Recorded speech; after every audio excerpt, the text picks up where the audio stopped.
الحمد لله رب العالمين، والصلاة والسلام الأتمان الأكملان على سيد الأولين والآخرين، وعلى آله وصحبه ومن اهتدى بهداه إلى يوم الدين.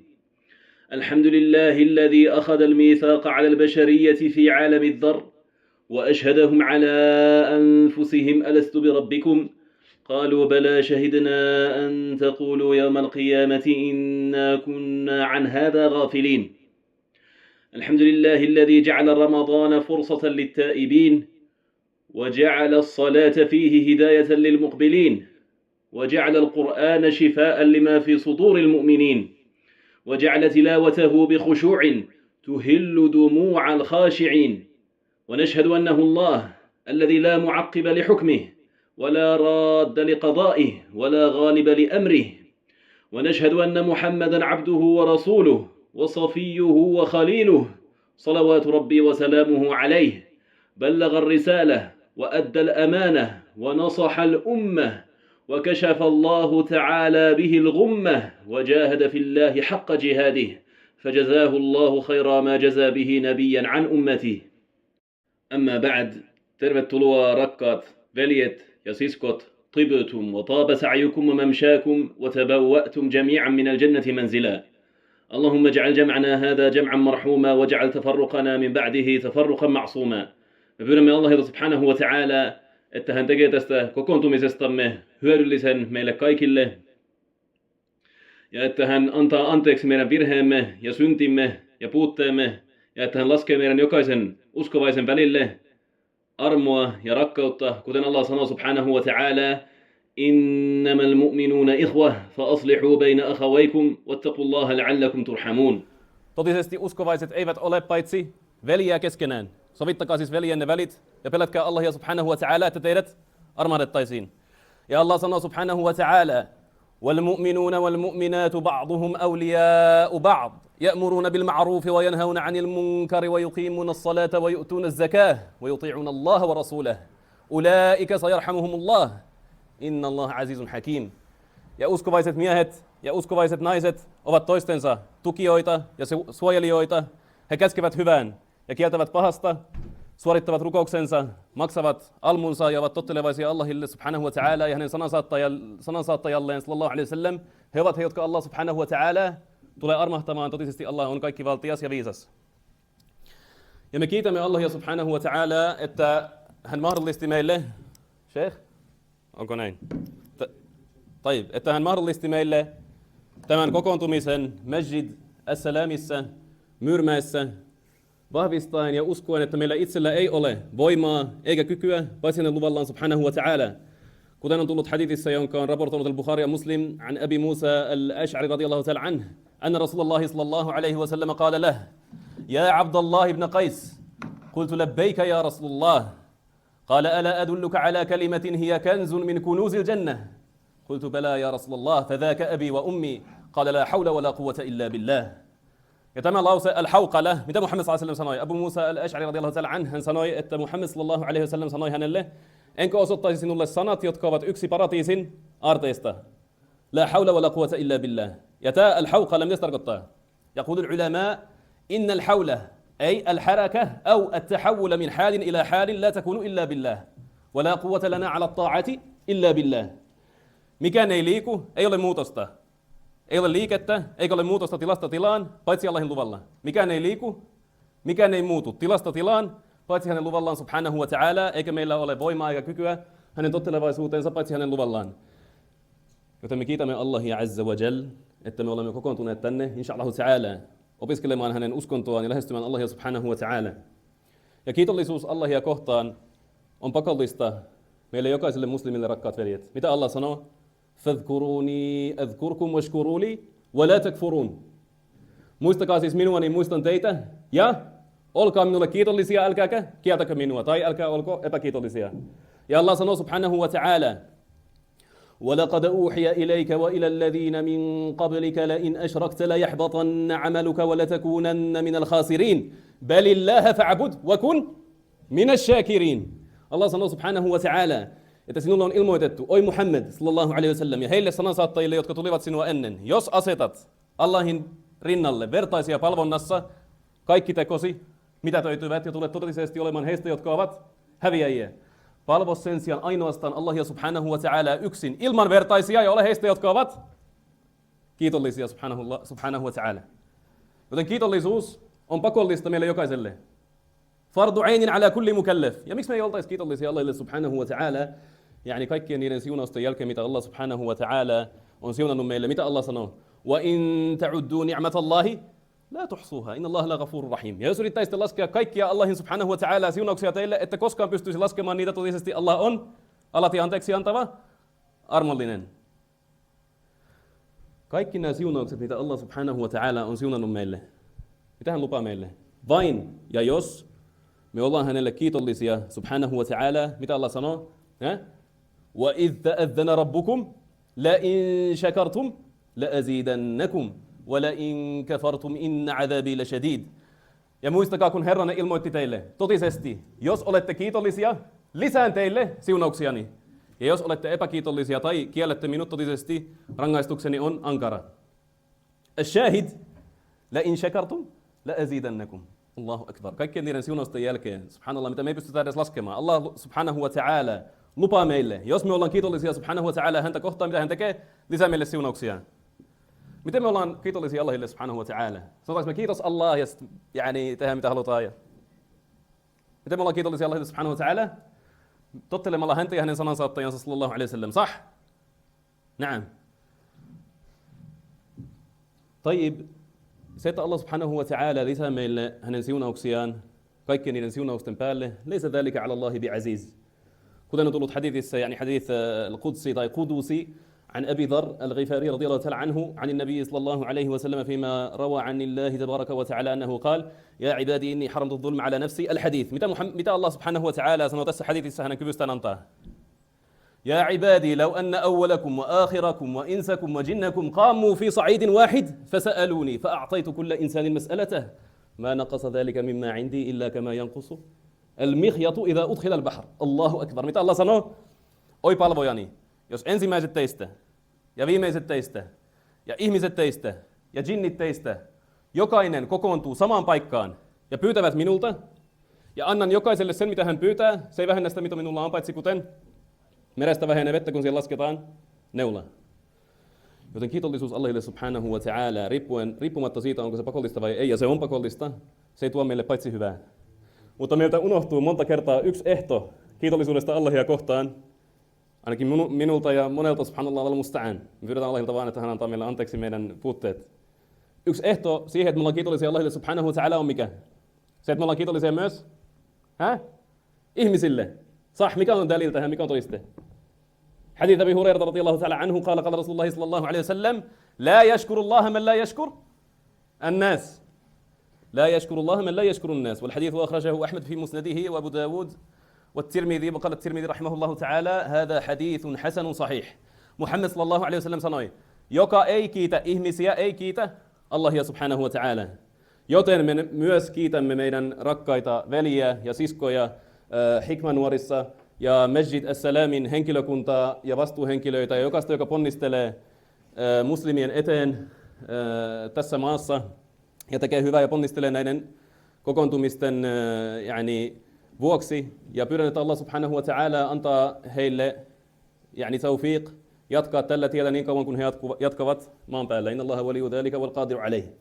Ja me pyydämme Allahilta subhanahu wa ta'ala, että hän antaa meille ymmärrystä ja tietoa hänen uskonnostaan valmistautuessamme Ramadanin kuukauteen, josta Allah sanoo subhanahu wa ta'ala شهر رمضان الذي أنزل فيه القرآن هدى للناس وبينات من الهدى والفرقان فمن شهد منكم الشهر فليصم Ramadanin kuukausi, jolloin Korani laskettiin alas johdatukseksi ihmiskunnalle ja selväksi todisteeksi johdatuksesta ja erottamaan oikean ja väärän. Joka näkee siis kuukauden saapuneen, paastetkoon sen. Ramadan kuukauden paasto, joka on yksi al-islamin peruspilareista, min qawaid al-islam, minkä päälle al-islam rakentuu. Niin kuin on tullut hadithissa an Abi Abdirrahman Abdullah ibn Umar ibn al-Khattab radiyallahu ta'ala anhuma, qala sami'tu Rasulullah sallallahu alayhi wa sallam yaqul, buniya al-islamu ala khams, shahadati an la ilaha illa Allah wa anna Muhammadan Rasulullah, وإقام الصلاة وإيتاء الزكاة وحج البيت وصوم رمضان. رواه البخاري ومسلم. Muhammad sallallahu alaihi wasallam sanoi, al-islam rakentuu 5 asian ylle. Al-islam rakentuu 5 asian ylle.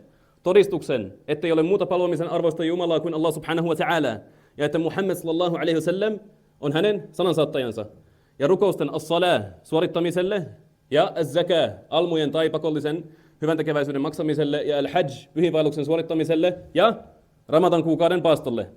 Ja tämän hadithin on raportoinut al-Bukhari ja Muslim, ja toisessa riwayassa, minkä on raportoinut Muslim, yani fi hadithi Jibril al-Ma'ruf, Muhammad sallallahu alaihi wasallam sanoi 2 viimeistä toisessa järjestyksessä, wa anta suma ramadana wa anta hujja al-bayta in istata'ta ilayhi sabila. Ja tässä toisessa hadithissa Muhammad sallallahu alaihi wasallam sanoi 2 viimeistä eri järjestyksessä, hän sanoi, että paastot Ramadanin kuukauden ja suoritat pyhiinvaelluksen al-hajj, hänellä jolla on siihen varallisuus, kyky ja mahdollisuus. Nämä rakkaat veljet ja siskot on qawaa'iduddin. Ne on yani fardu ainin ala kulli mukallafin an yahfadhaha wa an yafhamaha wa an ya'mala biha. Jokaisen muslimin, riippumatta siitä, onko sä talibul ilm vai mikä sä haluat olla, jos sä oot muslimi, sun on pakollista osata nämä asiat. Qawaa'idul islam, al-islamin peruspilarit, minkä ylle al-islam rakentuu. Niin kuin runoilija sanoi, kun hän selitti tämän hadithin, عبد الله بن عمر حديث هنسنو قواعد الإسلام 5 فاعلمي ما جاء في نص الحديث المحكم أولها التوحيد والصلاة ثم الصيام بعده الزكاة وحج بيت الله للمستطاع ذاك الذي بأشرف البقاع فهذه قواعد الإسلام مروية عن سيد الأنام. قواعد الإسلام ينا الإسلام بيروس بيلاريت يسنو vahvoja insha Allah ta'ala, se mikä rakentuu siihen päälle on myös vahva. Jos nämä on huteria meillä, myös se mikä rakentuu siihen päälle on mikä? Hutera. Ja yksi näistä islamin peruspilareista on mikä? Ramadan kuukauden paasto. Tämä paasto, rakkaat veljet ja siskot, jos Allahin palvoja, hän paastoaa sen uskolla ja vahvistuksella, että se on pakollista hänelle Allahilta subhanahu wa ta'ala. Hän ponnistelee sen eteen, odottaa sitä palkkiota Allahilta, kaikki hänen aiemmat synnit annetaan anteeksi. Mikä on todiste? Hadith Abi Hurairah radiyallahu ta'ala anhu, qala Rasulullah sallallahu alayhi wasallam, man saama ramadana imanan wa ihtisaban ghufira lahu ma taqaddama min dhanbihi. Allahu akbar. Wal hadithu kadhalika akhrajahu al-Bukhari wa Muslim. Tämä yksi kuukausi, jos Allahin palvoja viettää sen rukoillen, hänen pakolliset rukoukset, lisäten siihen suositeltuja rukouksia, ponnistelee niiden eteen, odottaa niistä palkkiota Allahilta subhanahu wa ta'ala, ja uskoo ja vahvistaa, että Allah subhanahu wa ta'ala on tehnyt osan hänelle siitä pakolliseksi ja osan suositelluksi, hänen aiemmat synnit annetaan anteeksi. Dalil, hadith Abi Hurairah radiyallahu ta'ala anhu, qala Rasulullah sallallahu alayhi wasallam, man qaama ramadana imanan wa ihtisaban, ghufira lahu ma taqaddama min dhanbihi. Wal hadithu kadhalika akhrajahu al-shaykhan fi sahihayhima. Subhanallah. Tämä kuukausi, jonka 10 viimeisenä yönä on yö, joka on parempi kuin 1000 kuukautta. Mitä Allah sanoo subhanahu wa ta'ala? Laylatul qadri khayrun min alfi shahr. Tanazzalu al-malaikatu war-ruhu fiha bi'idhni rabbihim min kulli amr. Salamun hiya hatta matla'il fajr. Allah sanoo subhanahu wa ta'ala, yani Laylatul qadr, eli kohtalon yö tai määräysten yö, on parempi kuin 1000 kuukautta. Sinne laskeutuvat alas enkelit ja ar-ruh, eli Jibril alayhi salam.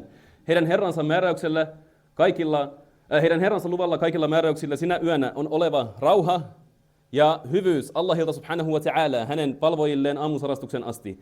Tämä yksi yö, jos Allahin palvoja, hän viettää sen rukoillen, vahvistaen ja uskoen, että tämä yö on siunattu yö Allahilta subhanahu wa ta'ala, hän ponnistelee sen eteen ja odottaa sitä palkkiota Allahilta subhanahu wa ta'ala, hänen aiemmat synnit annetaan anteeksi. Ja dalil sama hadith, mikä mainittiin aikaisemmin, hadith Abi Hurairah radiyallahu ta'ala anhu, qala Rasulullah sallallahu alayhi wasallam, man saama ramadana imanan wa ihtisaban ghufira lahu ma taqaddama min dhanbihi wa man qaama laylatal qadri imanan wa ihtisaban ghufira lahu ma taqaddama min dhanbihi. Allahu akbar. Me pyydetään Allahilta subhanahu wa ta'ala, että me ollaan yksi heistä, jotka paastoavat tämän kuukauden bil iman wa bil ihtisab, ja käyttävät tämän kuukauden rukoillen bil iman wa bil ihtisab.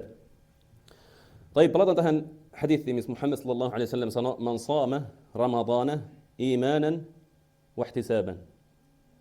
Mitä tarkoittaa as-saum? يعني نريد أن نعرف الصوم لغة وشرعا. طيب لغة واصطلاحا. لغة وشرعا. متى tarkoittaa الصوم arabian kielessä? Kuka kertoo? طيب جزاك الله خيرا. صحيح paasto, se on suomennettuna paasto, mutta me halutaan tietää arabian kielessä mitä الإمساك. صحيح الإمساك eli pidättäytyminen. Kuten Allah sanoo subhanahu wa ta'ala Maryamille alayhi salam, فكلي واشربي وقري عينا فإما ترين من البشر أحدا فقولي إني نظرت للرحمن صوما فلن أكلم اليوم إنسيا. يعني في هذه الآية الصوم أتى بمعنى الإمساك يعني الكلام. صحيح أتس آية الصوم tarkoittaa pidättäytymistä. Mitä Allah sanoo? Yani Maryam alayhi salam kun hän synnytti Iisan alayhi salam, Allah sanoi hänelle, jos tapaat jonkun ihmisistä, sinut tulee vastaan joku ihmisistä, sano heille tai sano hänelle, totisesti olen luvannut Ar-Rahmanille as-saum, enkä siis puhu ihmisistä kellekään. Ja tässä as-saum eli pidättäytyn puhumisesta ihmisistä kellekään. Tai sitä tarkoittaa as-saum arabian kielessä. Yleisesti. Mitä tarkoittaa as-saum meidän shari'assa? As-saumu shar'an at-ta'abbudu lillahi subhanahu wa ta'ala bil-imsaki 'anil akli والشرب وسائر المفطرات طلوع الفجر إلى غروب الشمس. Se tarkoittaa yleisesti as-saum shari'assa. Allahin palvontaa pidättäytymällä syömisestä, juomisesta ja muista asioista, jotka rikkovat paaston. Ja meidän Sheikh Aso, hafidhahullahu wa ra'ah, hän tulee selittämään paaston ja Ramadanin hukum-asiat tarkemmin. Hän tekee muqaddima johdanto, inshallah ta'ala. Aamun sarastuksesta eli fajrista, ei auringon noususta, vaan aamun sarastuksesta eli fajrista auringon laskuun asti.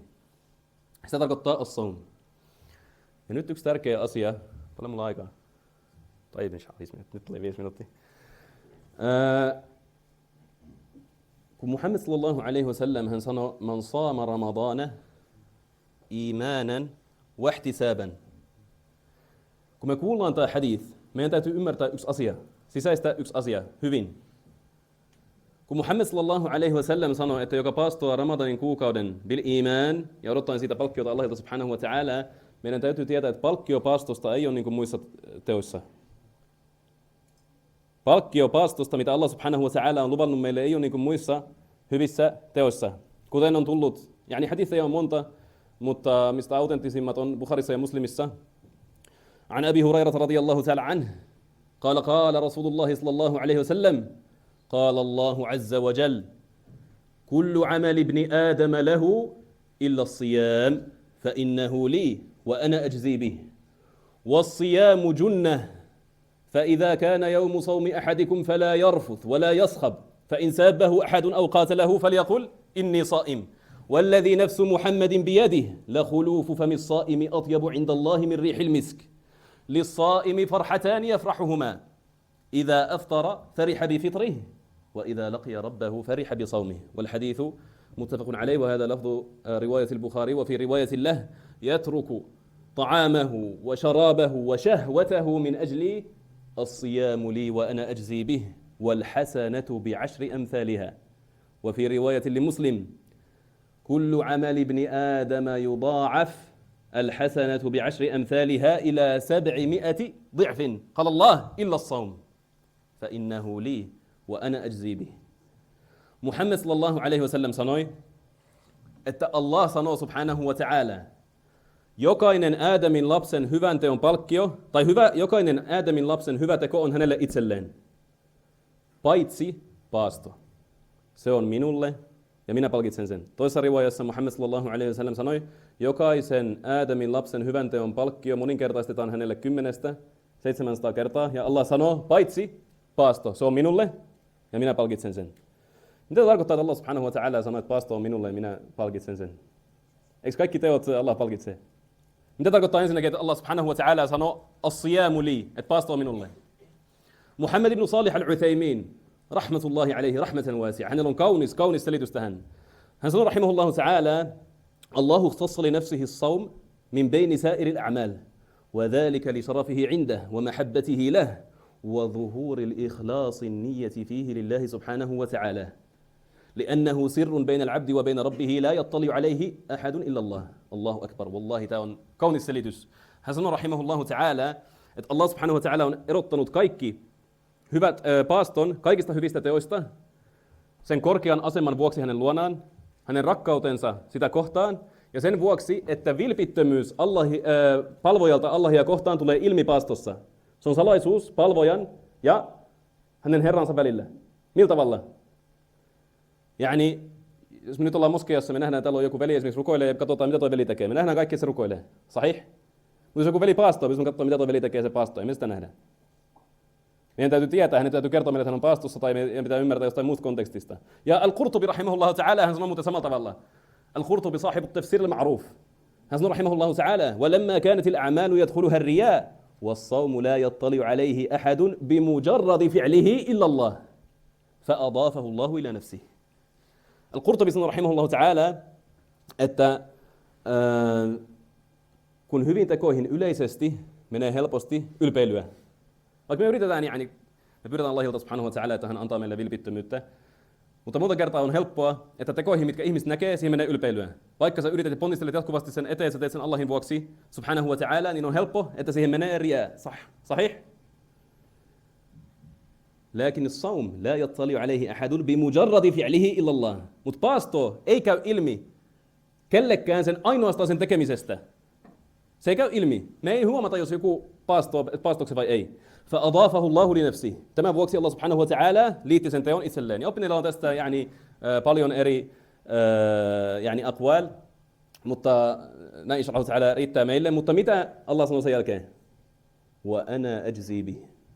Ja minä palkitsen sen. Me tiedetään, rakkaat veljet, että hyvät teot islamissa yleisesti ne moninkertaistetaan 10-700 kertaa ja vielä enemmän.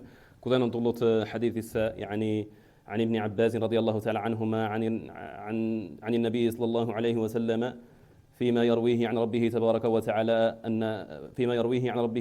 تبارك وتعالى قال فيما يرويه عن ربه عز وجل قال إن الله كتب الحسنات والسيئات ثم بين ذلك فمن هم بحسنة فلم يعملها كتبها الله عنده حسنة كاملة وإن هم بها فعملها كتبها الله عنده 10 حسنات إلى 700 ضعف إلى أضعاف كثيرة. Allahu akbar. Yleisesti, jos Aadamin lapsi, Muhammad sallallahu alaihi wasallam sanoi, Allah on kirjoittanut hyvät teot ja pahat teot, ja hän on näyttänyt ne. Jos Aadamin lapsi, hän aikoo tehdä hyvän teon, mutta hän ei toteuta sitä, hänelle kirjoitetaan siitä Allahin luona yksi täysi hyvä teko. Jos hän aikoo tehdä sen, ja hän toteuttaa sen hyvän teon, se kirjoitetaan hänelle 10-700-kertaiseksi, moninkertaistettuna monta kertaa. Allahu akbar. Mutta paastosta Allah sanoo, illa siyam, fa innahu li, wa ana ajzi bih. Tästä Allah tekee poikkeuksen. Hän ei paljasta meille, mikä hänen palkinto tulee meille olemaan, tai palkkio tulee meille olemaan. Ainoastaan meidän, kun me kuullaan tämä hadith, man saama ramadana imanan wa ihtisaban, niin me odotetaan palkkiota, meidän täytyy muistaa tämä asia, mitä Allah sanoo subhanahu wa ta'ala, että paasto on hänelle, ja hän tulee palkitsemaan sen. Ja tämä hadithin loppu, me ei käydä käymään tätä koko hadithia läpi, koska näyttää, että aika on lopussa. Mutta mitä Muhammad sallallahu alaihi wasallam sanoo tässä hadithissa, mikä mainittiin? Lis-saa'imi farhatani yafrahuhuma idha aftara fariha bi fitrihi wa idha laqiya rabbahu fariha bi sawmihi. Paastoajalle on 2 ilon hetkeä. Muhammad sallallahu alaihi wasallam sanoo, kun hän rikkoo paaston, hänen ilon hetki on se, että hän rikkoo paaston. Se on ensimmäinen ilon hetki. Yani, kun te rikotte paaston kylmää vettä, ja rabbi, alhamdulillah. Ensimmäinen ilohetki. Ja toinen ilohetki on se, kun hän tapaa herransa tuomiopäivänä siitä, että hän paastoi. Joten meidän täytyy, kunu ala yaqin. Se palkkio, mitä meille tulee inshallah ta'ala paastosta, on jotain subhanahu wa ta'ala, mikä tulee tekemään meidät onnelliseksi. Ja me pyydämme Allahilta subhanahu wa ta'ala, että hän tekee meistä heidät, jotka paastoavat Ramadanin kuukauden. Muistaen tämän, al-ihtisab, tässä palkkion odottaminen, että me odotetaan siitä jotain, mitä Allah subhanahu wa ta'ala on luvannut meille, eikä ole paljastanut sitä meille. Wa Allahu ta'ala a'lam. Se, mitä sanoin virheellisesti, pyydän, että Allah subhanahu wa ta'ala antaa sen anteeksi. Ja kaikki, mitä sanoin oikein, pyydän, että Allah subhanahu wa ta'ala hyväksyy sen. Allahumma ballighna Ramadan. Allahumma ballighna Ramadan wa barik lana fihi. Allahumma ballighna Ramadan wa ahillahu alayna bil amni wal iman. اللهم بلغنا رمضان وأعنا على الصلاة والصيام والقيام وقراءة القرآن. اللهم انصر إخواننا المستضعفين في فلسطين وفي كل مكان. اللهم انصر إخواننا المستضعفين في فلسطين على طغاة المحتلين، اللهم كن لهم معينا ونصيرا، اللهم ثبت أقدامهم. اللهم من أرادنا وأراد أمننا ومقدساتنا واستقرارنا بسوء، اللهم فأشغله بنفسه واجعل كيده في نحره واجعل تدبيره تدميرا عليه يا قوي يا جبار.